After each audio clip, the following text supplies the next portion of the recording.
प्रणाम मित्रों, स्वागत है आपका हमारे नई वीडियो में। इस बार हम रिव्यू करेंगे आदिपुरुष के ट्रेलर का और उसके सॉन्ग का भी। तो चलिए शुरू करते हैं।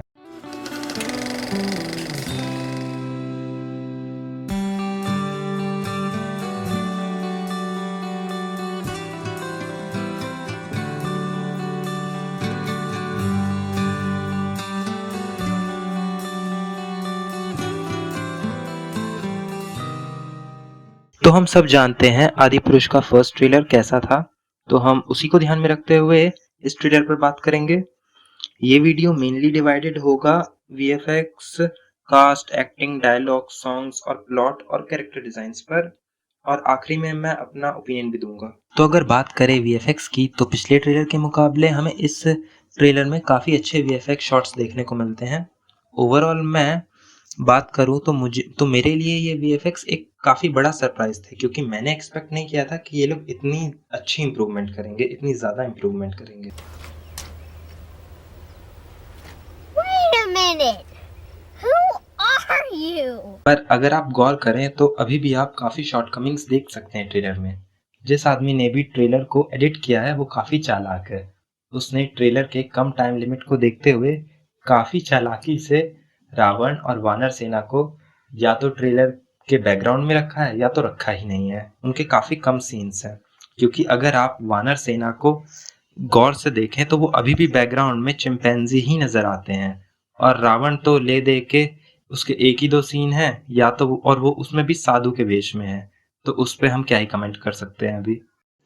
रुको जरा, सबर करो। कास्टिंग की बात करें तो हमें कृति सेनन एस सीता, या फिर मूवी वाले जो बोलना चाहते हैं कि जानकी के रूप में दिख रही हैं, और प्रभास जो है वो हमें श्री राम के रूप में दिख रहे हैं, और देवदत्ता नागी जी हमें बजरंगबली जी के रूप में दिख रहे हैं, और सनी सिंह हमें लक्ष्मण जी के रूप में, और सैफ अली खान तो हम जानते ही हैं रावण के रूप में दिख रहे हैं। अभी तक सच बोलूं तो मुझे कृति सेनन एस जानकी जी काफ़ी सही चॉइस लग रही हैं, बट प्रभास एस राम जी नहीं। हमें ट्रेलर में राम जी के फेस पे वो चमक देखने को नहीं मिलती है जो हम एक्सपेक्ट करते हैं। प्रभास बाहुबली के किरदार में सही हैं, लेकिन राम जी के किरदार में वो वैसा इम्पैक्ट ट्रेलर में तो नहीं छोड़ पा रहे हैं। उनके फेस पे पूरे ट्रेलर में एक ही एक्सप्रेशन था। और अगर हम लक्ष्मण जी की बात करें तो रामानंद सागर जी की रामायण हम सबने देखी है, तो हम जैसा लक्ष्मण जी को एक्सपेक्ट करते हैं, जैसे थोड़े गुस्से वाले, थोड़े ज़्यादा जोशीले, तो हम वैसा इस ट्रेलर में नहीं देख पाते हैं लक्ष्मण जी को। गजब बेइज्जती है। रावण और हनुमान जी के ऊपर मैं अभी कोई कमेंट नहीं करूंगा, क्योंकि मैं उनके बारे में अभी ज़्यादा श्योर नहीं हूँ। और कास्टिंग के ऊपर अभी हम इतनी ही बात कर सकते हैं, क्योंकि और कोई प्रोमिनेंट कैरेक्टर रामायण से हमें ट्रेलर में दिखाए ही नहीं गए हैं। जैसे राजा दशरथ, राजा जनक, सुग्रीव, अंगद, बाली, नल, नील और कई सारे, मतलब बहुत सारे कैरेक्टर्स हमें ट्रेलर में नहीं दिखाए गए हैं। अब ये अच्छी बात है या बुरी बात, ये तो मूवी देखने के बाद ही पता चलेगा। डायलॉग्स की बात करें तो ओवरऑल मुझे सारे डायलॉग्स काफ़ी अच्छे लगे और काफ़ी गूज़बम्प्स भी दे देते हैं। Are you comedy me? अब बस एक्सपेक्ट करते हैं कि मूवी में भी और अच्छे डायलॉग्स हों। अच्छा, हमको सिखा रिया है। अब अगर हम सॉन्ग्स की तरफ मुड़ें तो ट्रेलर में हम जो सॉन्ग सुनते हैं, चाहे वो मंगल भवन, मंगलहारी या फिर राम सिया राम हो, तो उन्हें सुनकर गूज़बम्प्स तो आ ही जाते हैं।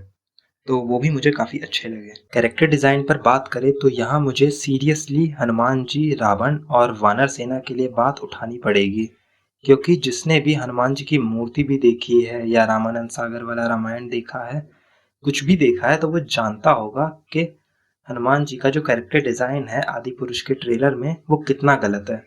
और रावण की बात करें तो रावण का हमने राजा का रूप तो देखा नहीं है ट्रेलर 2 में, पर अगर वो ट्रेलर 1 जैसा ही है तो भाई वो तो बहुत गड़बड़ हो जाएगा। वैसा छपरी तो नहीं चाहिए। गजब बेइज्जती है। और वानर सेना के ऊपर तो मैं वीएफएक्स में ही बात कर चुका हूँ। अब मैं थोड़ा प्लॉट के बारे में बात करूँगा। हाँ भाई, मैं जानता हूँ कि आदि पुरुष रामायण पे बेस्ड है, तो प्लॉट भी वही होगा, पर रामायण इतनी छोटी भी नहीं है कि 2 या 3 घंटे की मूवी में आ जाए। रामायण एक्चुअली में बहुत बड़ी है। अच्छा, हमको सिखा रिया है। राम जी और उनके भाइयों का जन्म होना, फिर राम जी और उनके भाइयों का गुरुकुल जाना और शिक्षा ग्रहण करना, फिर राम जी का शिव धनुष तोड़ना और सीता माता के साथ विवाह होना उनका, फिर उनका वनवास होना और वहाँ से फिर कई असुरों के साथ बीच में भी उनके कई युद्ध होते हैं और फिर सीता माता का जो अपहरण होता है शूर्पणखा की वजह से और फिर रावण के साथ ये राम जी का युद्ध होना। तो ये काफ़ी एक बहुत लंबी कहानी है और इसके अलावा भी बैक स्टोरी भी अलग अलग किरदारों की चलती है, जैसे रावण की भी एक अलग बैक स्टोरी है और माता सीता भी कैसे धरती से जन्मी थी वो भी अलग एक अलग कहानी है। तो कई सारी अलग अलग बहुत बड़ी कहानी है ये, तो ये 2-3 घंटे में पूरी नहीं हो सकती। अभी मुझे लग रहा है कि मेनली मूवी में सीता जी के अपहरण से लेके युद्ध तक की घटना दिखाई जाने वाली है और जो मेन बैक स्टोरी है यानी वनवास कैसे हुआ और शिक्षा कहाँ ग्रहण की, ये सब 10-20 मिनट में निपटा दिया जाएगा या ज़्यादा से ज़्यादा 30 मिनट में।